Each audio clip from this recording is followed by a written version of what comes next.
Environmental Protection Agency has declared the Ghanaian owner of the quarry at Anto Aboso in the Shama district of the Western region wanted. This comes in the wake of the explosion which claimed 5 lives, including its Chinese partners.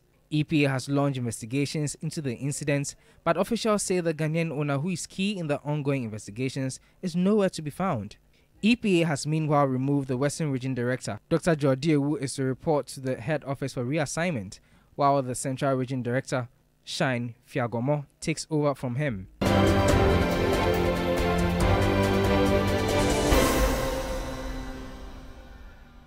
The Chief Justice Gertrude Tokonu has cautioned court bailiffs against demanding money from persons they serve in court processes. She was speaking at the 2023 Judicial Service Staff Durbar at Cape Coast.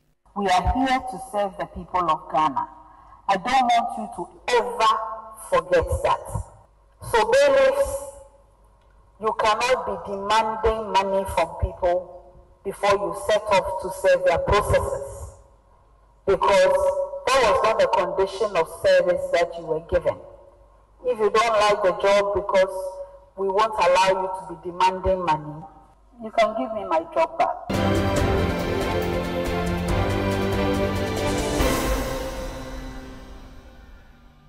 The annual inflation rate fell in August to a 10-month low at 40.1% from 43.1% in July. This means between August 2022 and August 2023, the rate of price increase has dipped by 3% amidst the cedi stability. Foods such as cereal and cereal products continue to drive inflation.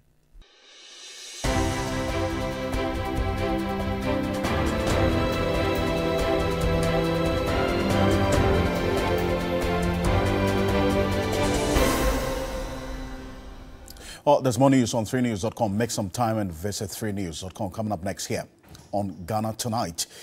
We stay on the ongoing bipartisan probe into the alleged plot to have the IGP removed by President Akufo-Addo, which has been adjourned to 2nd October after the National Security Minister and Bugri Nabo testified in camera earlier today. We've got some details for you tonight, and after the in-camera hearings earlier today, that's the chair of the committee, Samuel Atachia, made some specific comments about what happened in camera. But before that, COP Alex Mensah, one of the 3 persons who were interrogated by the committee, left the committee hearing today in high spirit. In fact, he told Ghanaians, who is a journalist who accosted him outside, that the truth will come out soon. Take a look. Sorry, I don't want to make any comment on this issue. At the appropriate time, I will speak on it. You are done with the scrutiny today? I'm sorry. You are done today? Yeah, we've done. You are done? Yes. The IGP didn't come? Yes, he did. The National Security Minister appeared before the committee? Yes, I've told you that I don't want to speak on it. Have you presented your evidence? No. Why? They didn't give you the opportunity? Not started yet. They've not even started? No. So who did they deal with? I've told you I don't want to make any comment. But you're a strong man. Why wouldn't you want to talk about it? You're a strong man. You're a strong man. We know that you are. Yes, I will not make you are the any blunt comment. type. So whatever you see, you say. That I will not make comment on this issue. So we will take it that today was the preliminary of the. I don't know. You can get these answers from the Parliamentary Select Committee. But are you happy? Are you happy with the process so far? Very, very happy. You are happy with the process? Very. Do you think you have been given a fair hearing on this? Very, very fair. So we should be expecting. Very fair. Very fair. Very fair. We should be expecting solid evidence from you. Yes. Is your evidence ready? Everything is ready. Everything is ready, including what? Including what? I'm not ready to comment on anything. I only tell you everything is ready. And that's it. I see. What is that about the proceedings that makes you happy? Nothing you see. What is that about the proceedings that makes you feel happy? So when are we expecting you? The 2nd of October. 2nd of October, you should be coming before the committee. Yes. All right. Thank you. What's your message to Ghanaians? I don't know. I don't want to speak now. Ghanaians are willing to hear from you. The truth will come out. The truth? Yes. From COP Alex Mensah? Yes. All right. I wish to see you again. That's COP George Alex Mensah there. Remember, he is retiring. Today is October 13, correct? He is retiring in 3 days. That's October 16. He said that's September 16. I beg your pardon. He said that earlier. So today, September 13, in 3 days, he's supposed to retire. Now, he's indicated that he has solid evidence. 2nd of October, he's appearing before the committee again. And the final words you heard him speak there says the message to Ghanaians is that the truth will come out soon. What's that truth? We'll get into it. But Atachia is chair of this 7-member committee probing this leaked audio tape.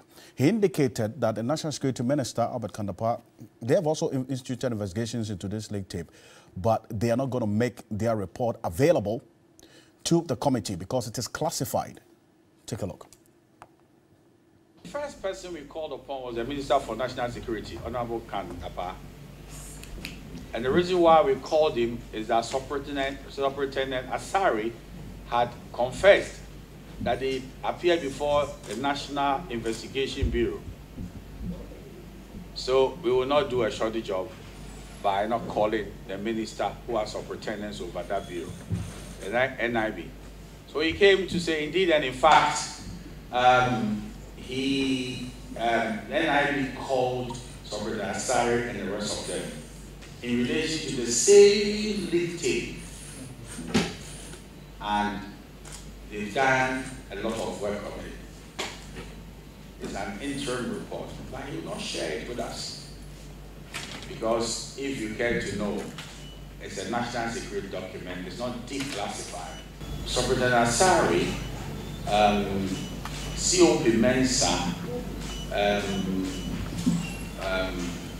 and the rest of them, even Chief Bugri Nabu, they were present. The only person who couldn't show up was the IGP, although it was penciled for today. And they agreed with what the Minister for National Security said. And then it was accordingly discharged. Because of the nature of what is happening, we want to do a thorough job and end quickly. Well, let's stay a bit further on this. The vice chairman of this 7-member committee, who is also the member of parliament for the Bosa North constituency, Honorable James Agalga, is joining us on Zoom for a conversation on the happenings earlier today. James Agalga, thank you so much for joining us here on Ghana Tonight. One of the things that stood out when you addressed the press earlier today was the decision by the National Security Minister not to provide you, the committee, the details of the National Security's investigations into this leaked audio tape. Is this a position that the committee is going to go by, or you would find other means to find out the details of that report if you so mind? No. I think that the minister's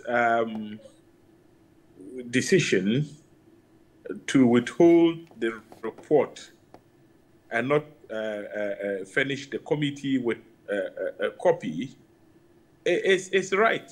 I mean, in law, it is right. Because we are talking about the intelligence community here. And they did their own internal investigations and are saying that they have submitted a preliminary report to the minister in a classified way. You can't demand that what is classified be submitted to Parliament. If we desire to still have what is a preliminary report, then we may have to invoke the appropriate procedure under the Constitution by proceeding to the Supreme Court to get the Supreme Court to make an order authorizing them to furnish us with the details of the report, notwithstanding the fact that it is classified. I'm not sure Parliament has the appetite to do that, because what you must remember is that we are investigating the matter anyway. So what is it that the NIB managed to unravel that we cannot unravel through our own investigations? Remember that we took the decision that it was appropriate for Parliament to investigate the matter and not to allow the executive or its agencies to carry out this investigation. So, seriously speaking, I think that the committee found the minister's responses satisfactory, and we do not intend to proceed to make further demands for any investigative report from the minister's outfit. I see. But Zaga, so we understand that Daniel Bugiri-Nabul also gave you, the committee, a new audio tape. Is it an entirely new tape from the 45 minutes that you have already, or is it as a continuation or a fuller version of the 45 minutes audio that you already have? Yeah, so in Bugiri-Nabul's view, this new tape is the fuller version of the earlier tape, which was 45 minutes. Okay. This one is almost 2 hours. So we are going to have to interrogate the content like we did in respect of the earlier one. But this time around, you see, you have it in an extended form. So you get to the point where the 45 minutes audio terminates, then you have the continuation. 2 hours? I see. Is this the 2 hours? Is it an entirely new conversation? What I want to understand is if it's an edited version of the 45 minutes, or it is one that has an extended conversation that does not capture some of the things within the 45 minutes, because some of the these persons that you interrogated said that the tape had been doctored or edited. Well, editing, I am not too sure whether it's appropriate to use the word editing, but it's like the earlier audio was shorter. So if you have the same audio, it plays. It's 2 hours approximately, and then it plays for, let's say, 45 minutes, and then you terminate at that point. So you now have the remaining part of the same audio. The committee will definitely be making a comparison of the two tapes, just to satisfy itself that, look, what we have now is nothing but the fuller version of what was earlier played. We need to do some juxtaposition here, because what the witness tells us is that what went viral and was played before the committee was a short version of what he actually had in his possession, and that if we play the fuller version, you'd find that the first 45 minutes of it is what we already have in our possession.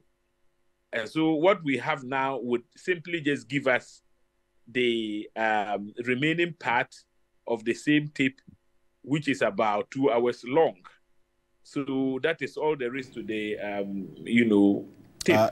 The new tape. But we'll satisfy ourselves that, yes, indeed, nothing was taken out by way of editorial work or whatever. We must be sure that it was not doctored. Okay. That would be done by the committee. I see. I needed to establish that. So the 2 hours you have now, this new tape, which you say is 2 hours long, is a continuation of the 45 minutes that you have. But COP Alex Mensah earlier today, after your in-camera hearings, told journalists who accosted him that the truth will come out soon. Just for the benefit of yourself, you take a look at this, and I'm going to ask you a question on the basis of that. Take a look. No, the process is, everything is going on well. Everything is going on well. So when are we expecting you? So the 2nd of October. The 2nd of October, you should be coming before the committee. Yes. All right. Thank you. What's your message to Ghanaians? I don't know. I don't want to speak now. Ghanaians are willing to hear from you. The truth will come out. The truth? Yes. From COP Alex Mensah? Yes. All right. Wish to see you again. So it says the truth is going to come out soon. Honorable Agaga, so with this in-camera hearings and then also all what we've seen and heard from all the persons that you have interrogated, what is the committee being cautious of in operating within your terms of reference to ensure that the things that happen in camera wouldn't also compromise in any way what we have heard publicly being declared by the persons who have appeared before you? Well, you recall that when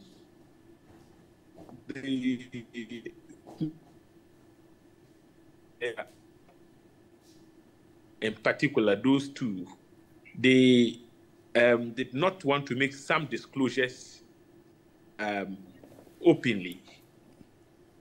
So we obliged them the opportunity to make those disclosures in camera. So we would simply give them the opportunity to present to the committee the evidence they thought was inappropriate to be, that should have been adduced, before the cameras. And when they do that, of course, we would test the veracity of whatever they say. And once we are done with this second leg of the exercise, we would draw the curtains and evaluate the evidence that would have been collated, and then make a report and present to the plenary. Will you support the call for the commissioning, at least for the establishment of a commission of inquiry to give more weight into the issues that you have actually put out there? Would you support that call? The work that we have done, they will be repeating what we have done. Take, for instance, what the Millshot Commission of Inquiry did. They did what we are doing now. They called witnesses, the witnesses were examined, and in the final analysis, a report was sent to the president. The difference between a commission of inquiry and a parliamentary committee is that with the parliamentary committee, we don't have to submit any report to the president. We would submit our report to the plenary. And at the plenary, our findings will be debated, our recommendations would be considered. And if adopted by the House, Mr. Speaker would send the recommendations to the appropriate quarters for implementation. Mm-hmm. In this country, we know the executive arm implements policy. So the ministries involved, if for instance, it's about police reform, then Parliament would submit those recommendations to the sector minister, right, and for the sector minister to initiate appropriate policy to, bring about the reforms that we would have recommended. But in the case of a commission of inquiry, when the commission of inquiry completes its work, their reports are usually submitted to the president. And the president, once he takes delivery of such a report, he's entitled, in law, to issue a white paper. And in the white paper, he either rejects some recommendations or accepts them. Where recommendations are rejected, the matter ends there. So the two are similar but distinct, in character. So we are not going to recommend that another commission of inquiry be set up to redo our work. No, we can't do that. We won't go there. Well, you have adjourned the sittings to October 2, 3, and 4. Right? Within now and that period, what are you going to be doing? First of all, the lawyers for some of the witnesses wanted the committee to furnish them with a new tape that has emerged.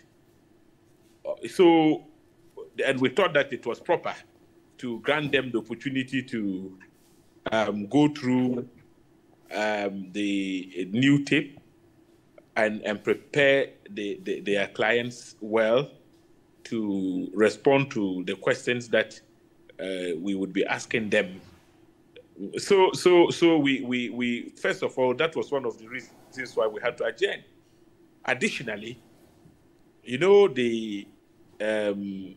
national exercise is underway. I'm talking about the a limited registration exercise for persons who have turned 18 or those who previously of age did not register and do not have their names captured on the voters register.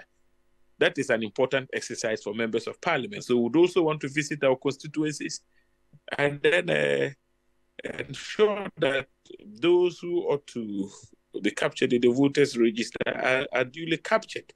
It has become necessary for us to take those steps because you have an EC which believes that the right of citizens to register and vote, the political rights of citizens must be disrespected. You see, because they've confined the exercise to only the offices of the EC in the various district capitals. That makes the entire process very cumbersome, and if care is not taken, a lot of qualified people are going to be disenfranchised.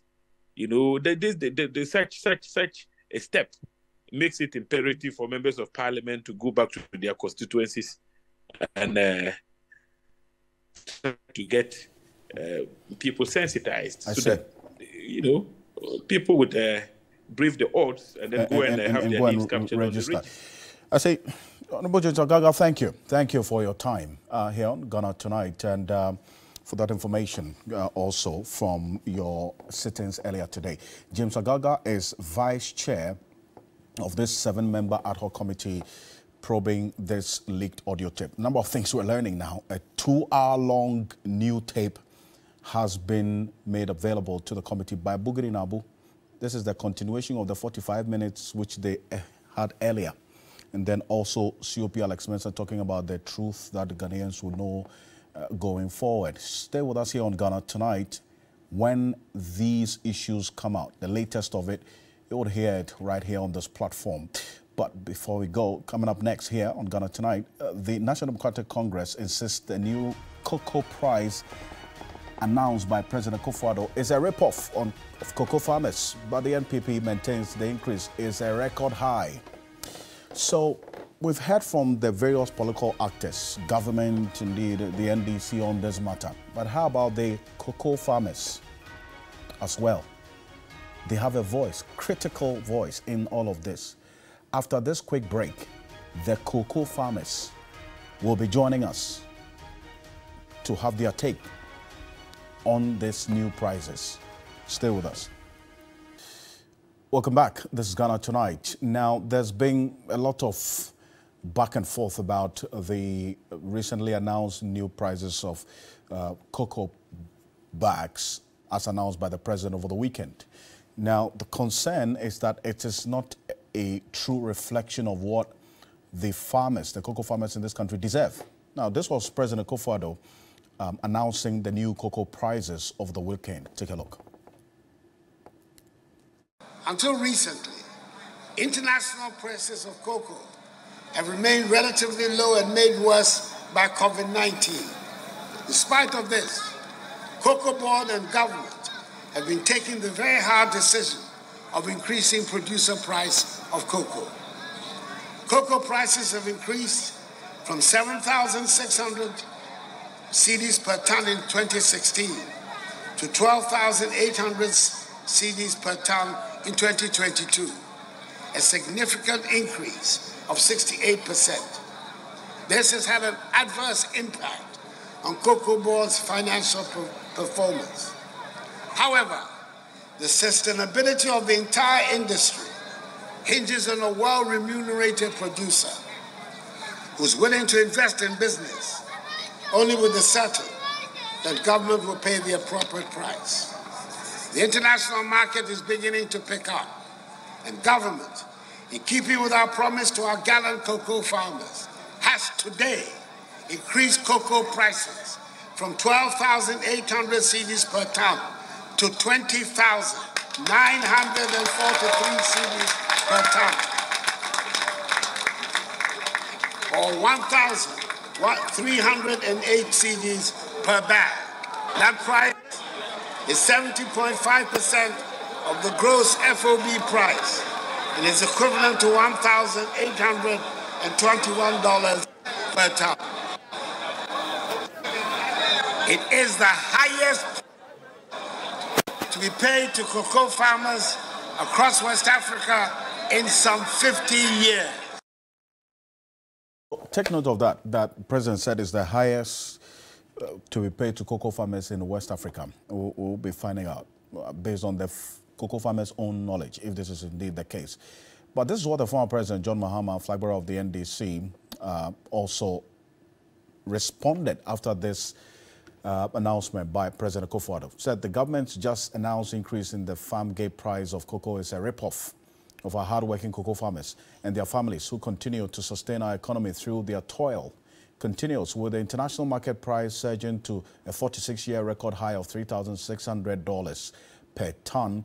The government should have given our cocoa farmers their fair share of the international FOB price. Sadly, the government has chosen to give them a paltry 1,308 cedis per bag, constituting only 52.7% of the FOB price of the product on the international market. This is unfair to our cocoa farmers who have been worse off since the MPP took over the reins of government in 2017. It says in 2016, his government, in addition to the free fertilizer and free cocoa seedlings program, gave cocoa farmers 66.06% of the FOB price of cocoa. And continues that this NPP administration should have built on the foundation. They have rather increased the operational expenses of Cocoa Board and reduced the international FOB share for the farmers. Cocoa farmers certainly deserve better. That's what the former president, the flag bearer of the NDC, put out there earlier. Now, after this, the NPP also addressed the press, and together with the chief executive officer of the Ghana Cocoa Board, also just Joseph Boahenedo, in an open letter to the former president, because he mentioned this. And let me just put it on record that we checked Bloomberg for the current price of a ton of cocoa is $1,374 per ton. That's what Bloomberg is quoting now. So it's actually, in fact, that's $3,674 per ton on Bloomberg. So it's way higher than even the 3,600 that was even quoted by John Mahama, making reference to the fact that the farmers deserve better. But take a look at the NDC as well earlier today when they addressed the press, specifically about this cocoa pricing. We're speaking to some cocoa farmers. The minority leader, Kesla Toforsing, was there. He had this to say. Cocoa bag biara NDC for yenshi say kahene yewa bema in kabag biara yadebama 225 million cedis. Na the premium at Tomodo yade kakao yabamo 28 million Ghana cedis bagogo. The NDC government would have increased the price to 2,800 cedis. This government is insensitive.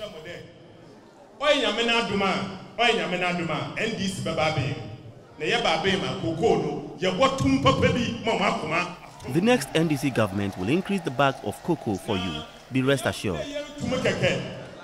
Fertilizer and free. Cocoa acquire free. Spray free. The Momba Boko school saka home. I did be a safat tebu a day yabayam Ghana in Ghana. Ghana of Cocoa. So this is the NDC minority.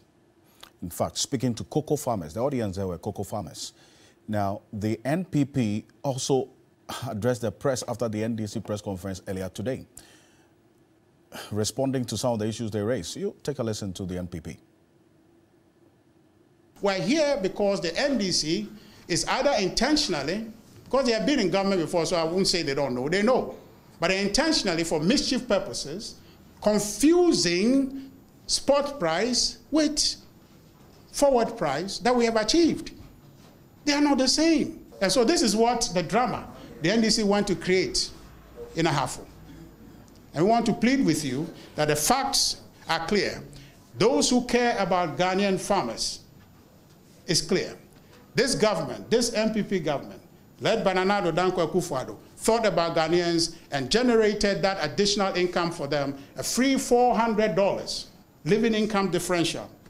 This government, for many years, the dream in the Cocoa Board Act to create a pension scheme for cocoa farmers. This government is realizing that dream. That's the government that thinks about Ghanaians. This government that introduced cocoa rehabilitation program to ensure that cocoa trees that yielded 10, 20 pods per tree can now yield 100, 300 and more. So you hear him talk about, and that's Richard Ahiagba, is the Director of Communications of the MPP. He talks about the spot price and then the forward pricing. What the Cocoa Board CEO explained or in response to the concerns raised by the NDC was that the cocoa being produced this year has already been sold. So they do the forward pricing. So they use more of last year's rates to have already sold this year's cocoa. So the spot price that we are seeing on Bloomberg now, that's $3,674 per ton, it's not even applicable because we're using another formula. We'll be finding out from the cocoa farmers whether this formula is benefiting them. Stevenson Anane Boateng is the president of the Ghana National Cocoa Farmers Association. He's joining us on Zoom. Anane Boateng, thank you so much for staying and joining us here on Ghana Tonight. First of all, the president makes the point that this recently announced increase in the cocoa prices per bag for you, the cocoa farmers, actually the highest in West Africa. How much does the farmers of the cocoa farmers in Ivory Coast, how much do they get for a bag of cocoa? That's if you're aware. At the moment, I know they sell it at 1,800. In fact, about 8 months ago, I went there, and you know, last year, government increased the cocoa to 1,450 for a bag of cocoa at Africa. But along the line, it seems the prices have been increased. I don't know why. Maybe it's because they sell their cocoa to private companies. They do their own adjustments here and there. But then about less than 2 weeks ago, 1.5 weeks ago, I went to Ivory Coast again. I went to Elibo, where we have our office there in Akufa. And then I tried to enter Ivory Coast and see what is going on there. When I went, the price was still 8,800. The government hasn't increased the cocoa of 2023-2024 season yet, but I know the price is like that. And I was trying to inquire about why it is like that. And they told me that people smuggle cocoa from Ghana to the place just because the cocoa at Ghana is 800. And when you take it there, they buy it at 1,800. We don't know who does that. But we know the businessmen have taken advantage on that. So if you ask me at the moment, what I know is 1,800 cities. 1,800 cities. And you are now getting 1,308.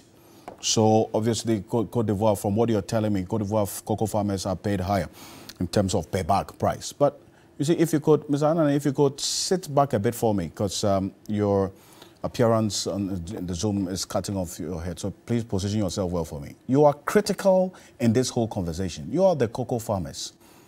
Let me find out from you if this 1,308 is going to discourage smuggling, because that's one of the objectives that the president talks about, that this increase will help discourage you, that's cocoa farmers or anybody involved in smuggling Ghana cocoa outside of this country. And this forward pricing mechanism that Cocoa Board is talking about, does it benefit you, the farmers, in any way? This is a serious issue because you know, before their price, which was approved by the government, was 1,450. And if government is increasing our cocoa to increasing it, and it goes up to 1,308. It's likely that we are nowhere, because people will do it, and they will do it seriously, just because now, people know, everybody will know the price compared to the previous year. It's not even up to their their level. And for that matter, this practice will never stop. It is going to be encouraging more for people to do it. It's rather going to encourage it. I see. But, the Cocoa Board CEO is talking about the forward pricing mechanism and the fact that that's what is being used. So the cocoa you are producing this year has already been sold. That's the understanding that we get at that forward pricing mechanism structure, or the formula that they are using. But beyond all the back and forth, you are the farmers, either the beneficiaries or the victims in what the discussion that's going on right now. Is this forward pricing mechanism benefiting you in any way? At all. But you know what? We cocoa farmers nowadays don't trust any politician, because they have frustrated us for a long time. Our worry is that anytime they come on, they want to win a power or come to power, they use we cocoa farmers for votes for power. They will come and tell us, give a lot of promises, but at the end of the day, they do nothing. Let us consider this kind of PNDC Law 81, which is Cocoa Board Law. It mandated we cocoa farmers not to sell our product to anybody apart from government. It's the same constitution that mandated Cocoa Board to do pension scheme and our welfare for us. But for 40 years now, nothing has been done about it. Anytime any government comes, he promised. And now they are coming to give us promise.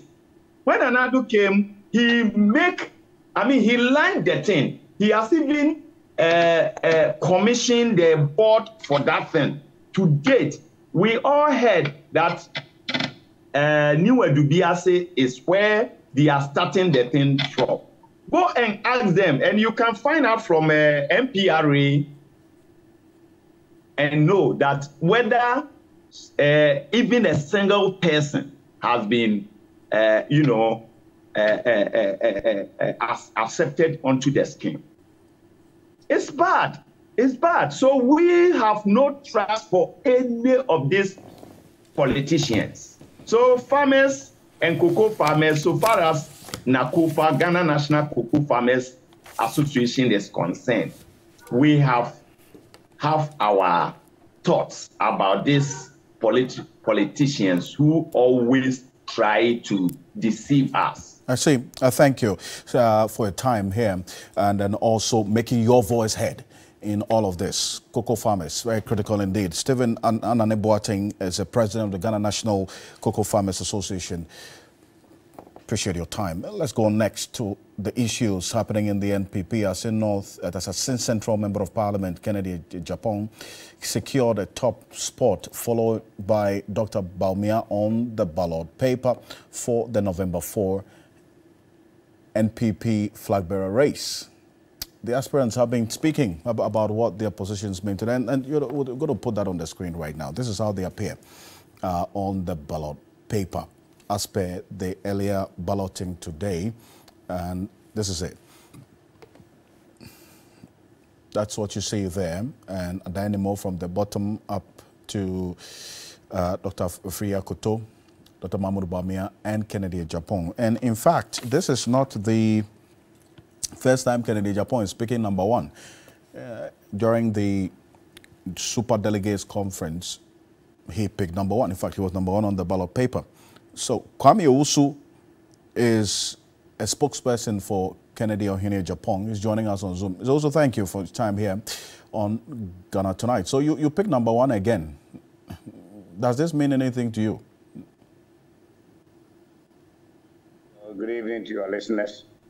The issue about picking one earlier on and one the second time, I don't know whether a mere coincidence or I cannot say, but on our way to the committee place at the headquarters, Honorable said he was going to pick one today.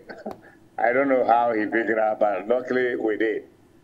I would say that this particular first place that has been picked, people believe in omen in our part of the world, and it's going to boost and give confidence to those grassroots people working for Honorable. Nothing at all is positive for us. But for me, I will only caution that our people do not relent. They just don't go and then jubilate and say, because we have picked one, we are going to be the winners. I believe in hard work, and all of them should go right now and start door to door and make sure that the dreams and the good things that Honorable has for this country is achieved. I see. So when you meet the delegates, what do you tell them? What's the message, really? I think we've gone through we are only left about 33 constituencies. We've gone through the country about 2 times. We've delivered message that everybody is very much aware.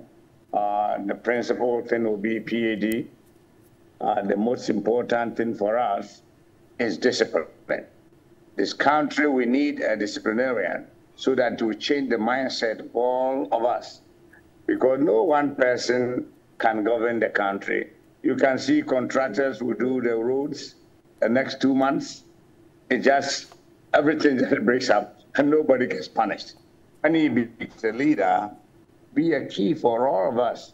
People that work around him, his appointees, the police, the private workers and contractors who get government contracts will not shortchange Ghanaians. And I believe that is the key thing that everybody is going to look up to him come December 2024. Okay. The first step we are going through is just an internal process. But I believe the ultimate is to choose a flag bearer who will be able to be appealing to the rest of the people in our country. And I believe it's Honorable Kent who has all that it takes to be able to face I see, but given the current economic also crisis that we have quickly before we go. So you had concerns after the special or the super delegates conference. Have those concerns been addressed by the party? Unfortunately, we lost Kwame also there. He is spokesperson for Kennedy Japan, and Dennis Miracles Abuaje is also a member of Dr. Mahmoud Bawumia's campaign team. He's also joining us on Zoom. Thank you for your time, Mr. Abuaje. So from number 10 in the super delegates, you are now number 2. What message are you carving out of this position, as we've seen consistent with the party in the past? Oh, I mean, you remember we had this conversation when the special delegate conference was coming up, and our position was clear that for us, our focus is to reach out to party executives. In this case, the polling station executives, the electoral area coordinators, and then the regional up to national executives who have votes and government officials who have votes, so that we could sell Dr. Mahmoud Bawumia's message to them and then get them to vote for us on the D-Day. The second job we would have to do is what we call voter education, which is part of every electionary process. And so we've never really been so much fixated on our position on the ballots. And I think we made that point quite clear during the special delegate, and that continues to be our position now. I see. So no messaging around this number 2 position that you've picked? I mean, it's just voter education. We didn't have any special messaging around the number 10, except to say that find Dr. Mahmoud Bawumia on the ballot paper. He is number 10 on the ballot, and then you vote for him. Same applies to the November 4th elections. I mean, I think I made that point severally. that Dr. Mahmoud Bawumia is one person that everybody can recognize and identify in this country. Children, adults, old women, old men, young, can identify him no matter where he finds himself on a ballot paper. What is crucial is that we capture the minds and the hearts of the voter.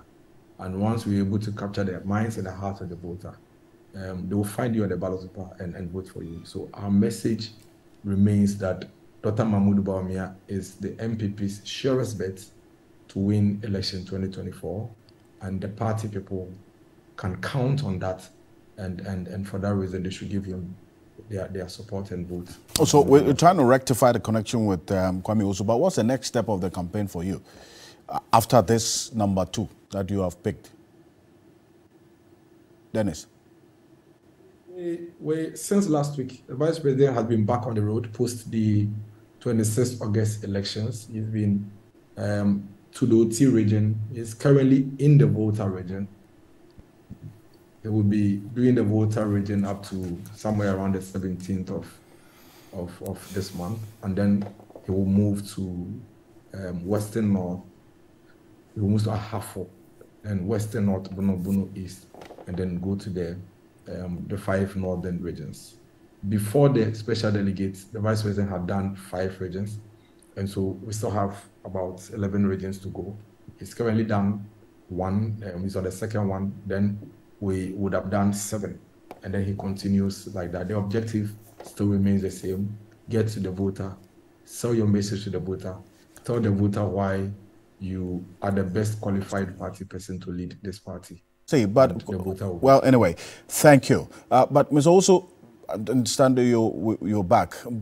You raised concerns that the candidate, Japan team, unfortunately, we still having challenges with Kwame Owusu's connection on the Zoom. Apologies for that. He speaks for Kennedy in Japan, and also Dennis Miracles Abaji is a member of the Dr. Mahmoud Bawumia campaign team. But before we go, this month inflation, as announced by the government statistic for the month of August, has seen a significant reduction to 40.1%. That's the consumer price index. It is the lowest in the last 12 months. But food inflation is still high, about 55%. Take a look.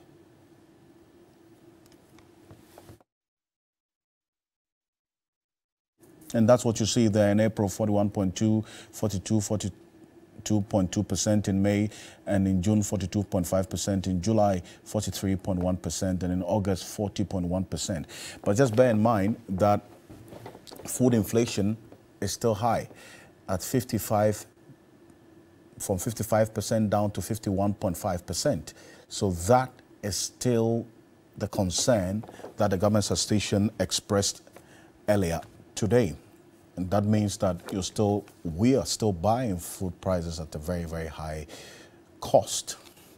It's a conversation that we're going to be having in the coming days, especially with the launch of this second phase of the Planting for Food and Jobs program, whether it's going to make any significant difference in the prices of items of food that we see on the market. Thank you so much for staying with us here on Ghana Tonight. Join us same time tomorrow.